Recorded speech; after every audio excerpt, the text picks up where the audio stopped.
बाबा फरीद शकरगंज रहमतुल्लाह अलैह दा बचपन का वाक़या बयान कर लगा हाँ। आप दी उम्र जो 5-6 साल हुई ना, तो आप दी माँ ने क्या पुत नमाज पढ़िया कर। बाबा फरीद कहते अम्मा नमाज पढ़िया की मिलता। उन्हें क्या अम्मा उन्हें क्या बेटा नमाज पढ़िया अल्लाह ताला शक्कर दिंदा है। अल्लाह ताला वो हुण नमाज शुरू करती इस लालच में। बाबा फरीद ने उन्हें 5 नमाजा शुरू कर दी। जो नमाज पढ़नी सुबह की जो मसला डाउना माँ ने तो पहले थले शक्कर की पुड़ी रख देनी। शक्कर की पुड़ी रख देनी। जो नमाज पढ़ के तो बाबे फरीद ने शक्कर खा लैनी। फिर इवें मतलब जी नमाज तो पहले बच्चा जी सी तो पहले माँ ने रख देनी। वो कोई अरसा गुजरता गया गुजरता गया गुजरता गया गुजरता गया गुजरता गया। माँ जड़ी सी ना माँ जड़ी बाबा फरीद दी है ना, वो पेकिਆਂ ने चल गई एक दिन। तो बाबा फरीद घर कल्ले रह गए। तो जो फजर बाबा हूँ माँ जड़ी गई पेकिਆਂ ਦੇ तो उत्ते फिक्र पिया।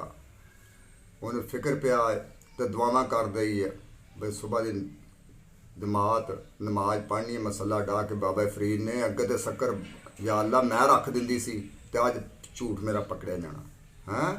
माँ ने आख्या अज या अल्लाह झूठ पकड़िया जाना है तो अज मतलब जी तू ही असल च शक्कर रख दे हैं। वो मतलब बाबे फरीद ने हुण मसला डाया। उन्होंने किहड़ा बच्चे नूं पता सी हैं। उन्हें मसला डाया तो दुआ जी माँ की कबूल हो गई। तो माँ ने दुआ जो की अल्लाह ताला ने तो थले जड़ा ना जो नमाज पढ़ी, नमाज पढ़ के तो सारा मसला चुकया। तो सारा जिन्ना मसला डाया सी सारी शक्कर ही शक्कर। उन्हें क्या सुभान अल्लाह मतलब बाबा फरीद माँ जड़ी वो आई तो उन्हें माँ ने कहा माँ अगे तो एक पूड़ी लभदी सी अज तू है नहीं की। तो अज पूरा मसला ही शक्कर का सपरिया। अल्लाह अल्लाह शुक्र माँ ने किया भी अज अल्लाह ताला तू मेरी लाज रख ली है हैं, मेरी दुआ कबूल कर ली है। तो अगे तो मैं तो बाबा फरीद शकरगंज उतों मतलब आप ये तो हैगी माँ की दुआ। माँ की दुआ के बगैर वली अल्लाह नहीं बनता। पुत किन्ना भी काबल होगा, हर बुजुर्ग जिन्ने भी बने हैं बुजुर्ग बने हैं वो माँ की दुआ ने बने। माँ की दुआ के बगैर कोई बुजुर्ग नहीं बनता है। माँ जन्नत आ, जन्नत माँ के कदमां थले जन्नत आ।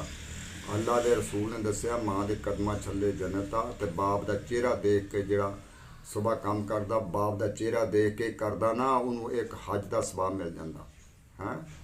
हज का सवाब ये तो माँ बाप की शान आ। तो बाप का चेहरा देख के बाप नूं घुट के नप के तो फिर जाओ। तो माँ नूं घुट के नप के वह खर्चा दो उन्होंने सारा कुछ करो। ये तो मतलब जी माँ बाप की दुआवां दे नाल ही बुजुर्ग बने हैं। बाबा फरीद ने शक्कर बचपन की करामात आ।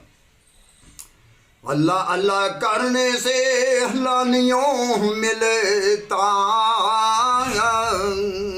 अल्लाह वाले हैं ना जो अल्लाह से मिला देते हैं।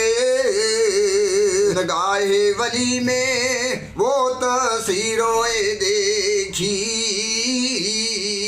बदलती हजारों की तकदीरें देखी। मैं नीवा ते मेरा मुर्शद उच्चा ते मैं उच्चियां दे संग लाई हूँ। सदके जावा इन्ना उच्चियां ताई जिन्ना नीवियां नाल नभाई हूँ।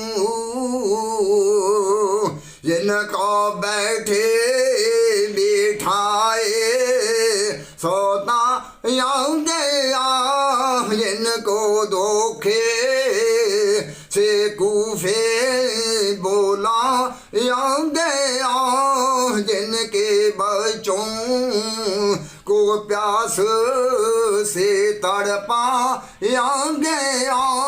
जिनकी गर्दन पे खंजर चला गया।